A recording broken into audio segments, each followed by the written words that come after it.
Recently, I built a solar tracker that helped to track a light source. In that video, I have talked about this logical socket.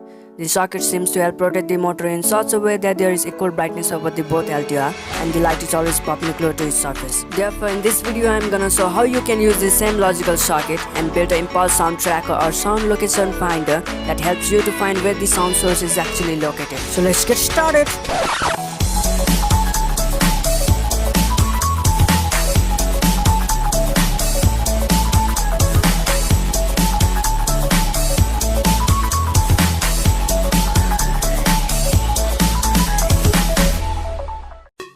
The star of this circuit is this ELECTRET microphone which generates electrical impulses from the sound energy. Once you power up the microphone in this configuration, it generates varying analog signals from the sound produced. These signals are very tiny, usually in range of 20 mV peak to peak, which make it difficult to work with.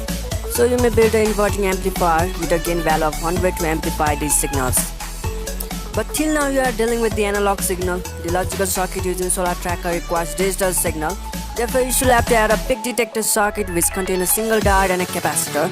They convert the fast-changing alternating signal into a DC signal, and finally the comparator helps to obtain the digital signal.